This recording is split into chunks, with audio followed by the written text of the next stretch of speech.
Hello there and welcome back to another video. So we have Kratos from God of War 3 versus Thor. You could say this is a mirror image of each other pretty much. Like they're kind of the same, right? Both are bloodlusted, battle-hungry gods at this point. So, let's just get straight into this. Intelligence. Kratos in God of War 3 was able to figure out Hera's garden, which she was actually kind of surprised by. Thor is commonly regarded as a big idiot. I don't think there's any question about that. Fighting ability and battle IQ. Younger Kratos, again, younger Kratos, not only is he a God of War, but he was the youngest Spartan general. He pretty much took out every single god that came, or goddess that came at him, adapted to every single fighting situation, and won. Thor, again, Thor has tremendous fighting ability, but he has no strategy whatsoever. Kratos has the best of both. That's why he is the superior, like the superb god, right? Not only within the Greek, but also in the Norse realm as well. In terms of fighting ability and battle IQ, again, you're not really topping a God of War. Even in Kratos, in the case of being a former God of War, he is still incredibly skillful, incredibly smart as a fighter. Strength. This one I know I'm totally going to get flack for on this one. As I said before, Thor has tremendous attack potency. His use of Mjolnir is pretty like him hitting something with Mjolnir is more striking strength, I guess, or attack potency. But if we're talking overall, how much force can one exert? In my opinion, I think at this point in the game, and in the Greek side, I think Kratos takes it by a slight edge. If we're talking on a scale of 10, Kratos is a 10 and Thor's a 9.9. It's very small, but Kratos, I believe, at this point in his godhood within his lifetime is definitely a little bit stronger. Speed, but the boots of Hermes. That's all I have to say is the boots of Hermes. Durability, invulnerability, I'll give that to Thor. Energy projection and AP. Versatility and X Factor. Now, I know what you're probably saying. I just ran through these categories. Why would I rush it? Here's why. Durability. Well, Kratos was able to tank the Blade of Olympus. And so far, outside of him and Zeus are the only two. Outside of him, Zeus is the only other god to get stabbed by the Blade of Olympus and walk away. And Kratos not only he not only stabbed himself, but he also released the power of hope in the meantime, at the same time.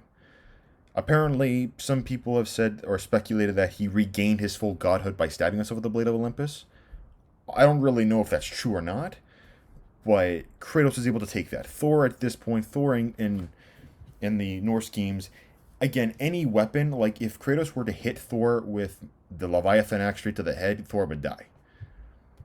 Which, comparatively speaking, to the Blade of Olympus, it's not even fair to compare the two. Invulnerability, again, Kratos does have the golden fleece, but outside of that, he has literally no armor. Thor has got at least some armor going for him, right? Energy projection and AP. I'm actually going to give this one a tie for one reason.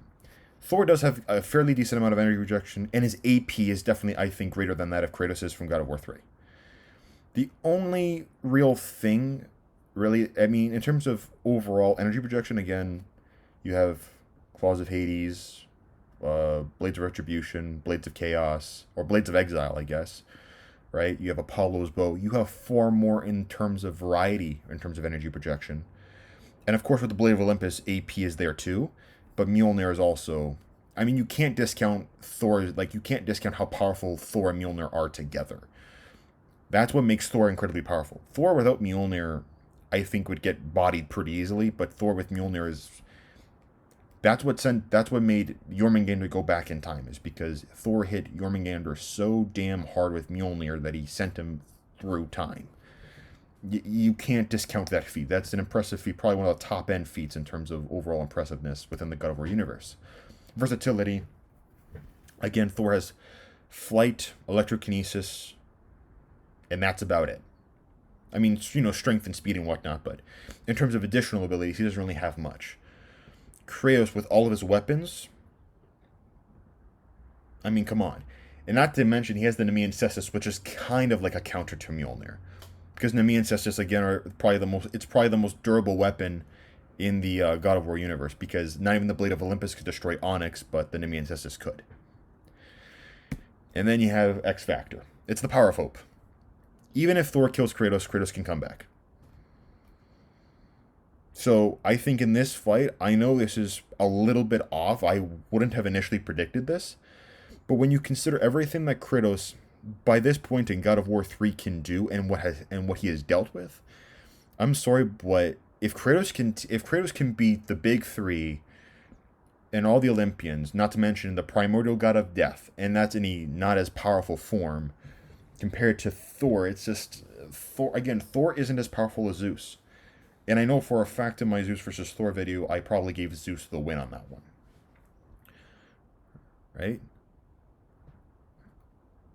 Maybe I'm wrong. I have to actually double check that, come to think of it. But anyways, when you consider that Kratos at this point is practically at his physical peak, right? Or is close to his physical peak, again, when you consider Kratos as a full god, like Ghost between Ghost of Sparta and God of War 2, or however you look at it, like it's between that version of Kratos and this version of Kratos, he's definitely that's the physical peak of Kratos.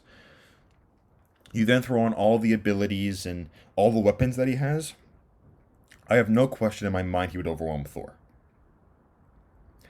Again, just another way of looking at this, Thor is a combination of Zeus and Hercules.